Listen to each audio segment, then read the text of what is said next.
After the end of World War II, the world was split into two, East and West. This marked the beginning of the era called the Cold War.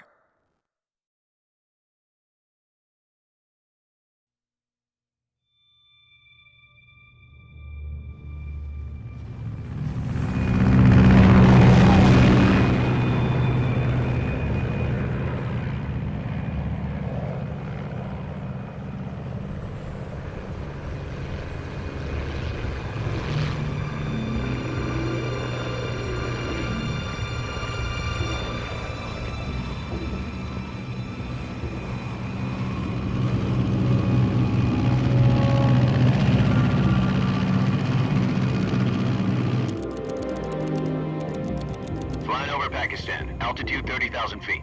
Approaching Soviet airspace.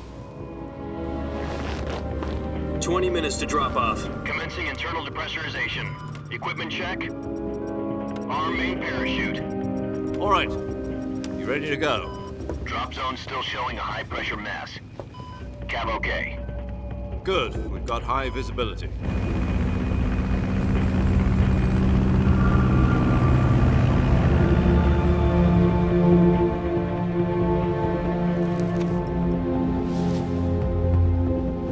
Put out that cigar.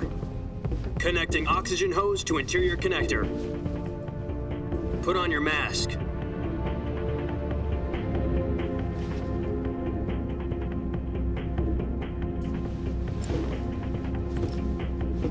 Does this pantywaist know what he's doing? Approaching release point. 10 minutes to drop off. Hey, are you deaf? He said put out the cigar and put on your mask.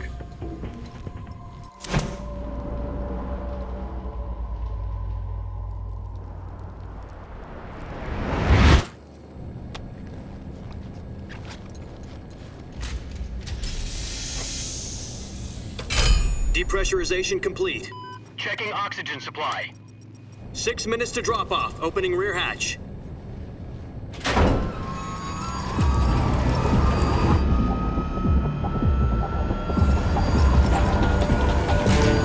Sunrise.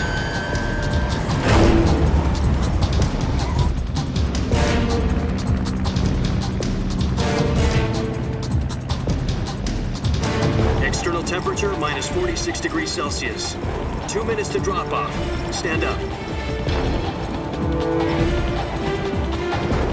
You'll be falling at 130 miles per hour. Try not to get frostbite from the wind chill. 1 minute to drop off. Move to the rear.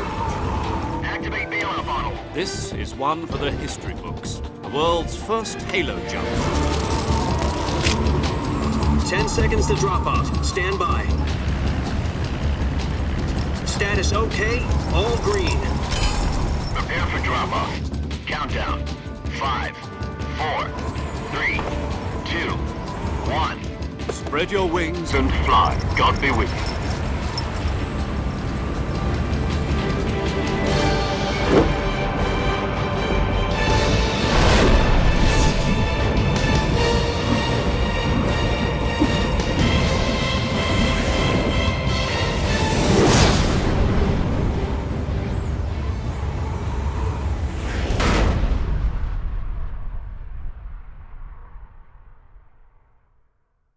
Jack, I've got some important news. The head of the CIA has finally given us the green light for the virtuous mission. Virtual mission? No, the virtuous mission. The future of our Fox unit depends on it. If it succeeds, we'll be officially organized into a unit. Virtuous mission? Sounds like some kind of initiation ritual. You know, don't get cocky. This isn't a training op. Right. So what exactly is this wonderful mission?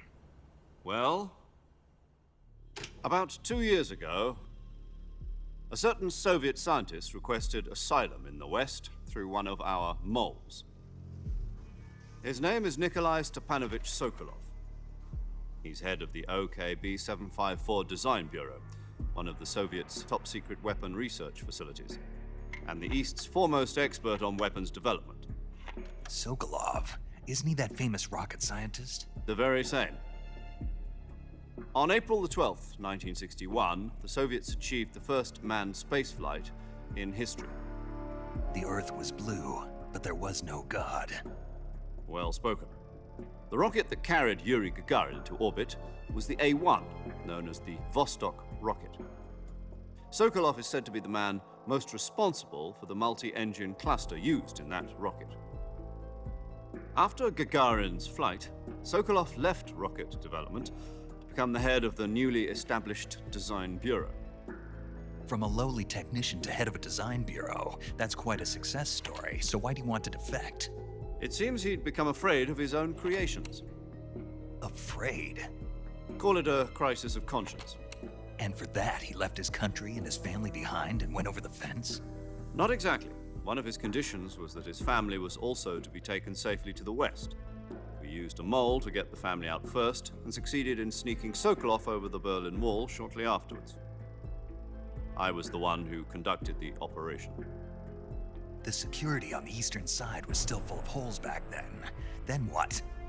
We got Sokolov over in one piece, but the whole ordeal had left him exhausted, and we checked him into a hospital in West Berlin.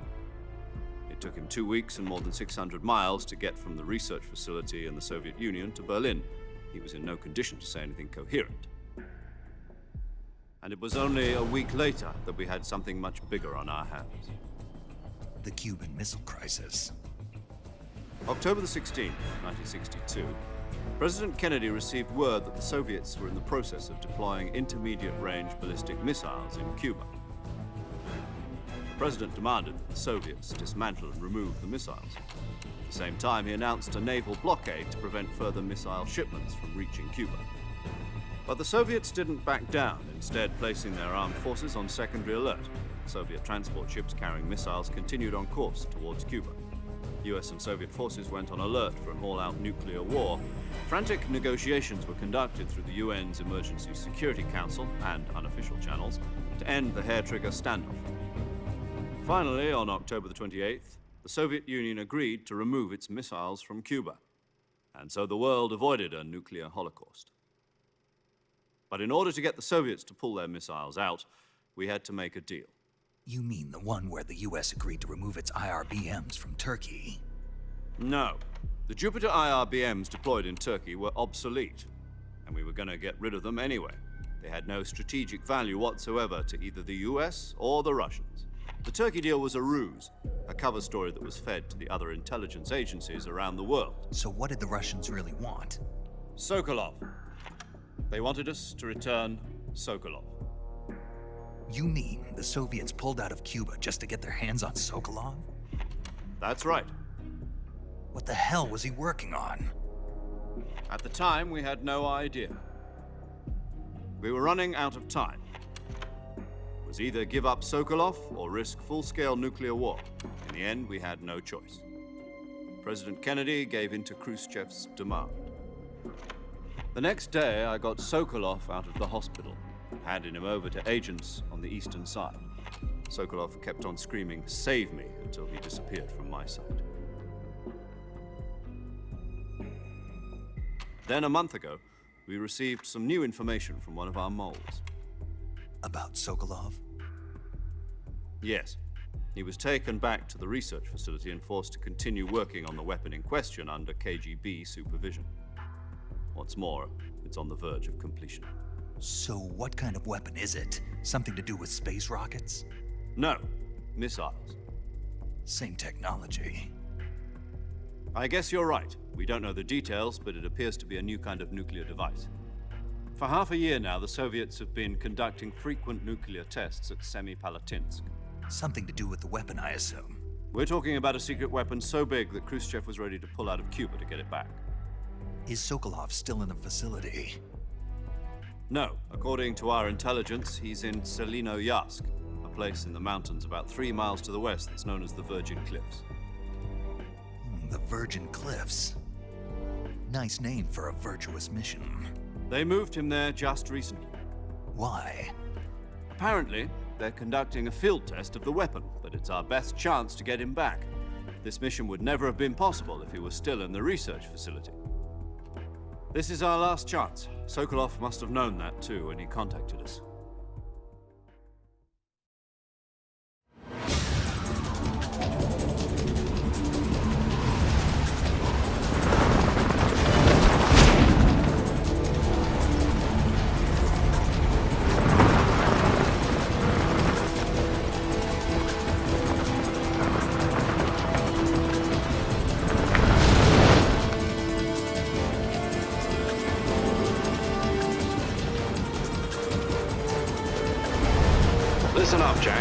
mission is to infiltrate Selino-Yask in the Soviet mountains, ensure the safety of Sokolov, and bring him back to the west.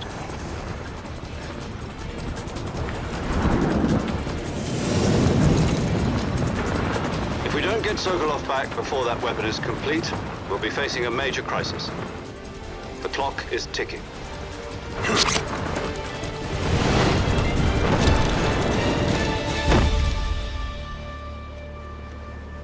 Once we've confirmed the rescue of Sokolov, stand by at the recovery point. A recovery balloon will be dropped at that point. Helium will be pumped into the balloon to inflate it. The process takes about 20 minutes. Once it's complete, the gunship's arm will latch onto the balloon and pull it up. The Fulton surface-to-air recovery system. I'm familiar with the theory. Take it easy. It's been combat-proven. Do you think Sokolov is up to it? The shock will be less than during a parachute jump, and the arm can handle up to 500 pounds. So you're planning on going over the border in a single combat Talon? She's equipped with two 6-barrel 20mm Vulcan cannons, as well as two 40mm machine guns. Sounds like she could hold her own against a battalion of tanks. Even with the fuel in the reserve tank, we're facing a 4-hour time limit. If all goes well, it shouldn't take more than a few hours. Home in time for dinner. But if anything goes wrong, you'll be eating dinner, breakfast, and all the rest of your meals in the jungle.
Do you copy? You're already in enemy territory, and somebody might be listening in. From here on out, we'll be using code names to refer to each other. Your code name for this mission will be Naked Snake. I'll be referring to you as Snake from now on. You're not to mention your real name. Snake? What, you don't like snakes? What do you mean? You've eaten one before, haven't you? In survival training. I'm glad to hear that.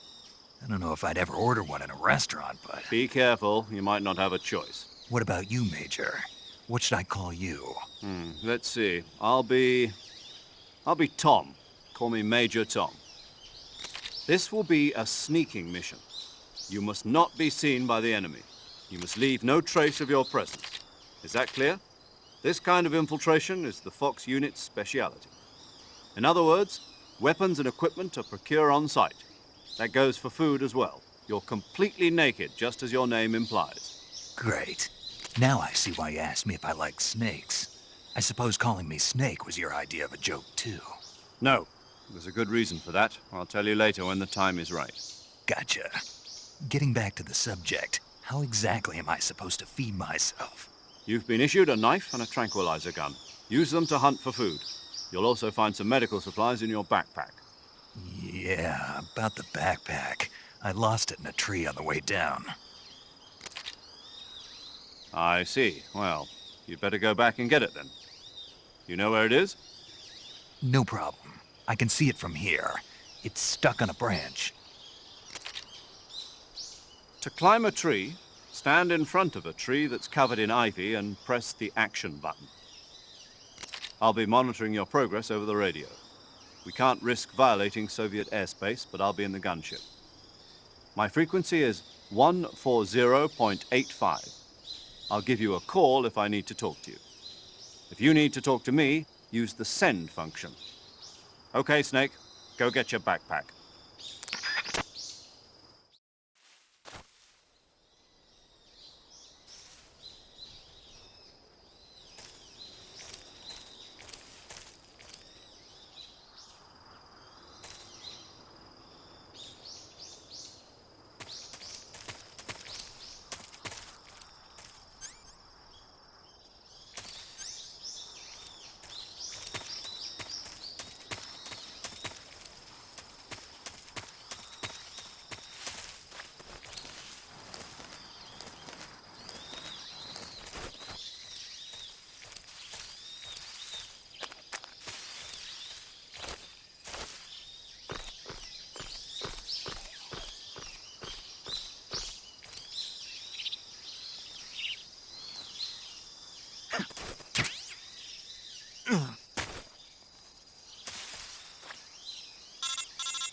I see you've retrieved your backpack, Snake.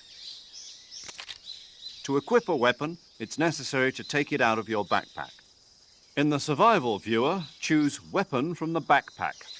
Your available weapons will be displayed in a window in the upper left. From that list, choose the weapon you want to equip and press the Enter button. For other equipped items, just do the same thing from Item.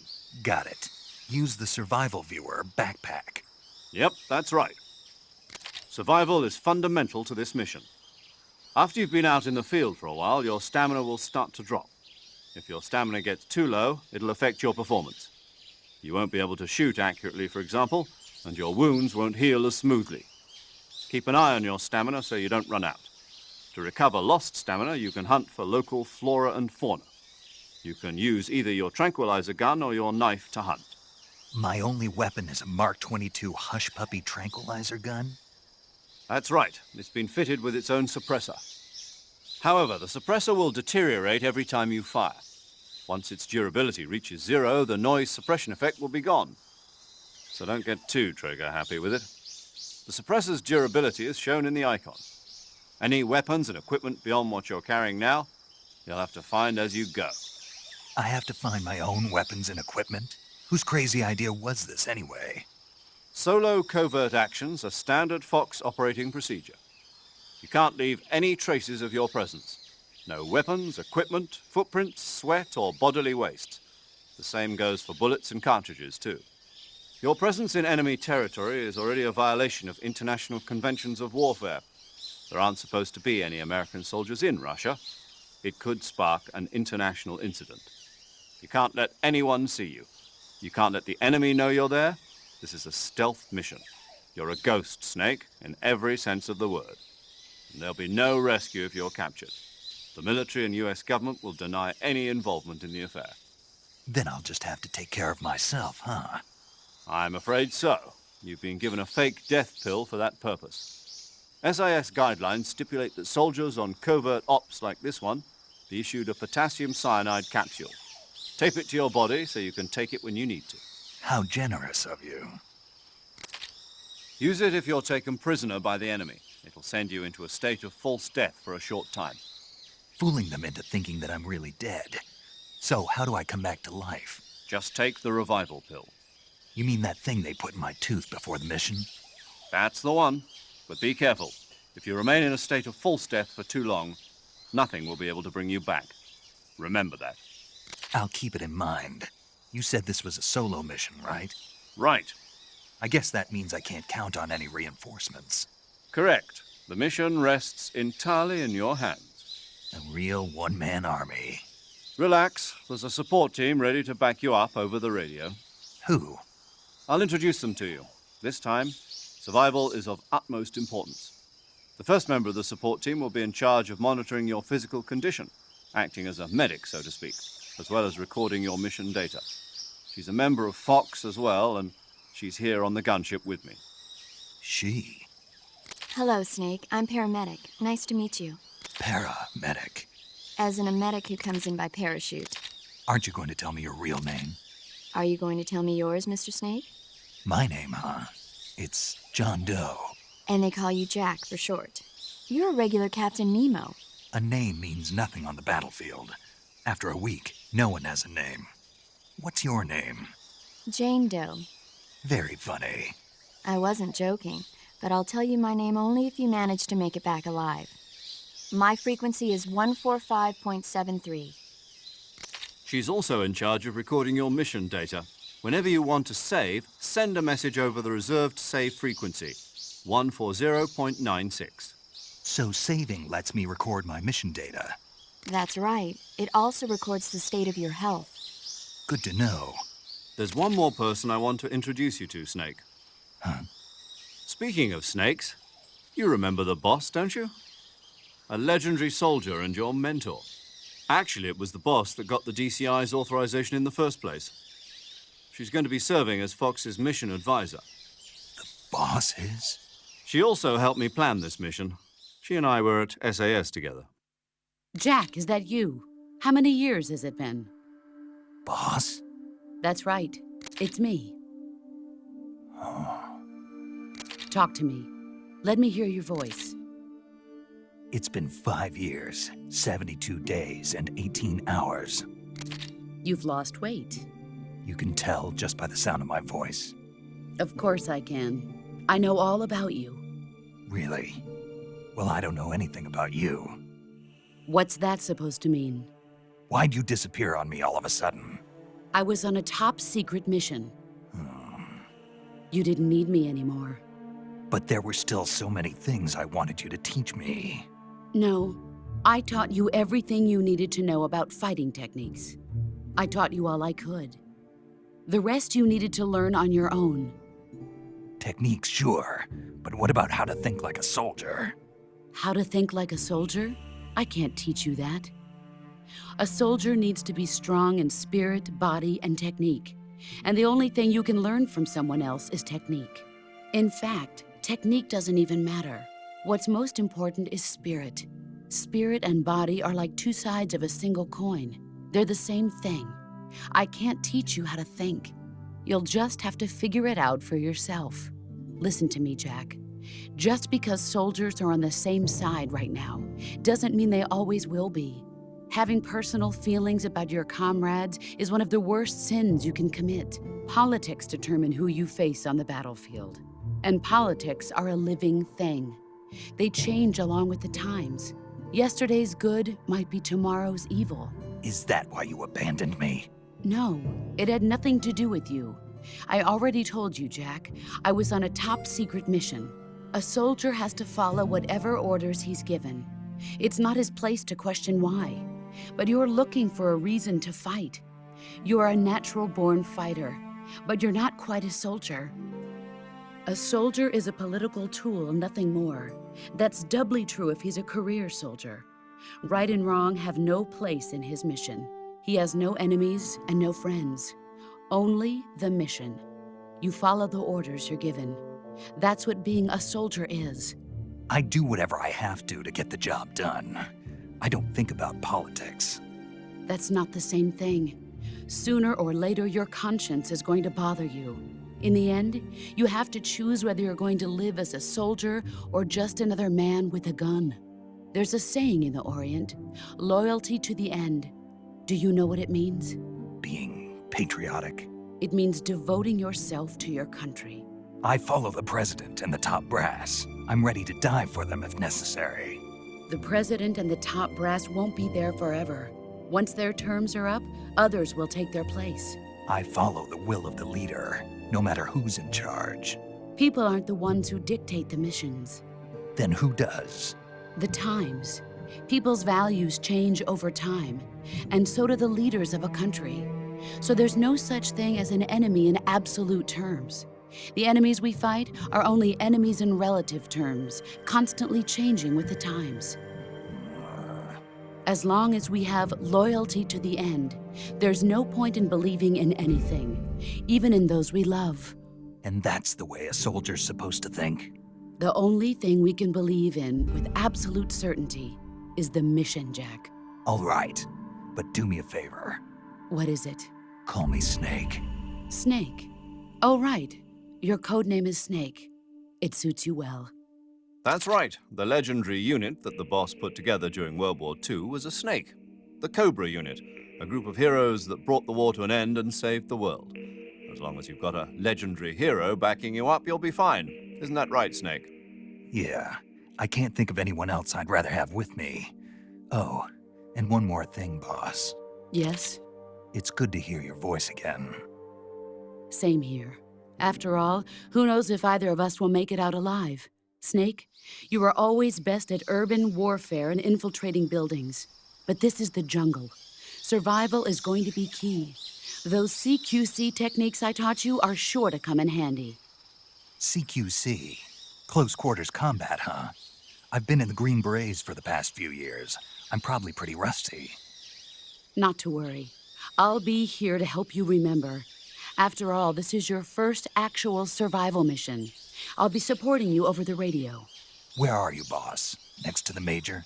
The boss is communicating with us by radio from aboard a Permit-class submarine in the Arctic Ocean. My frequency is 141.80.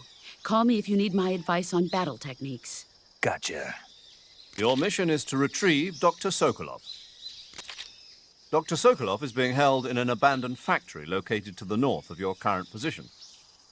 Avoid heavy combat and don't let anyone see you. Don't forget that this is a stealth mission. Snake, try to remember some of the basics of CQC.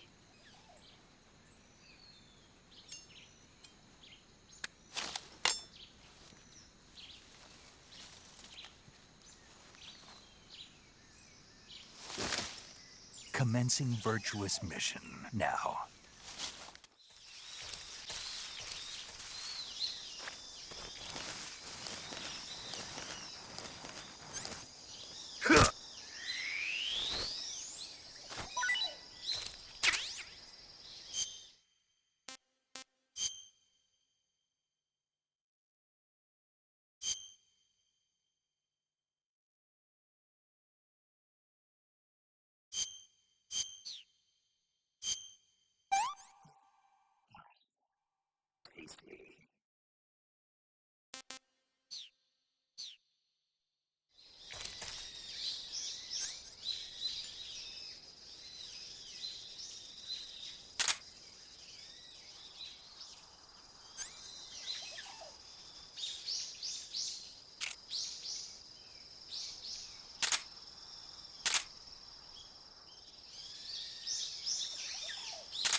Major, I've spotted 2 enemy soldiers. They're probably KGB troops sent to guard Sokolov. AK-47s and grenades. Snake, your presence in Soviet territory is already a violation of international law. We can't let the Kremlin find out that the CIA and the American government are involved. Contact with the enemy is strictly prohibited. Don't engage them in battle either. This is a stealth mission. Got that? The Major is right. The point of this mission is to sneak through the jungle without being seen. The success of the mission depends on how well you use your camouflage. Change your camouflage by selecting Camouflage from the Survival Viewer. The Uniform option lets you pick your uniform, while the Face option lets you change your face paint. Choosing camouflage that blends in with your surroundings will help you conceal yourself more effectively. Also, don't forget that anything that moves will stand out in the jungle. If you just stand up and run around like an idiot, you're bound to be spotted. But if you crawl instead, you should be able to sneak by without being noticed. You can see how effective your camouflage is by looking at the Camo Index. The Camo Index shows how well your current camouflage blends in with the surrounding area. The higher the value, the harder you are to spot, and vice versa. The key is to make yourself one with nature. Keep that in mind as you go along, okay?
Major, I've reached the abandoned factory where Sokolov is supposedly being held.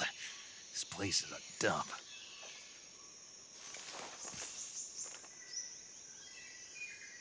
I can't see Sokolov from here. The security is pretty tight. There are sentries posted around the perimeter. I wonder how many are inside.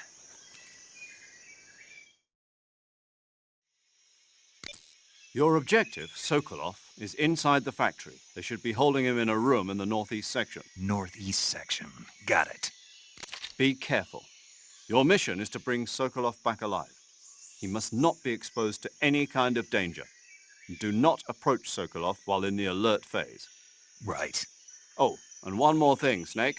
You mean there's more? No, it's just that when you get to Sokolov, I want you to tell him something from me. And that is? Sorry for being so late. Is that all? Yes. Understood. Beginning my approach to the target.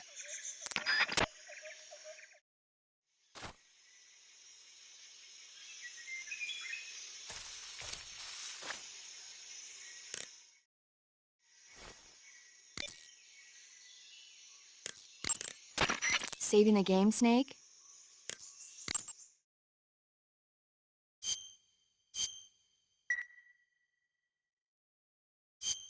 Hey, Snake, you ever heard of Godzilla, King of Monsters? No, what is it? It's a movie. You haven't seen it? Nope. It's about this monster called Godzilla who grows to an enormous size in a nuclear test and goes on a rampage in Tokyo. Nuclear test, huh? Then the Marshall Islands must be crawling with giant monsters right about now. It's just make-believe. Maybe that's why my pants have been so tight lately. Snake, it's a movie, not a report out of Los Alamos. I know. So then what happened? Godzilla is immune to all weapons, and humanity has no way to stop the monster. Dr. Shirazawa develops a new type of weapon, but meanwhile, Godzilla is getting closer and closer to Tokyo, obliterating everything in its path. It was originally a Japanese movie, but they made an American version, too. I recommend seeing the original Japanese one if you ever get the chance. It's mostly mindless fun, but it's also got a serious anti-nuke message as well. Where can I see the original? You'll just have to go to Japan. Really? That's too bad. Well, if you wait 40 years, you might be able to see it in America, too. Why's that? 2004 will be Godzilla's 50th birthday. You think they're still going to be making Godzilla movies then? Of course! Everybody loves Godzilla. You sure know a lot about movies. I don't suppose you're the movie-watching type, are you? Not really. Okay, then I'll tell you everything I know. When the going gets tough, movies can save your life. It's always good to be able to look at things from a different perspective when you get in a jam. That's the magic of movies. No kidding. Well, I guess it might at least make a nice distraction. That's the spirit, Snake. Have a little fun.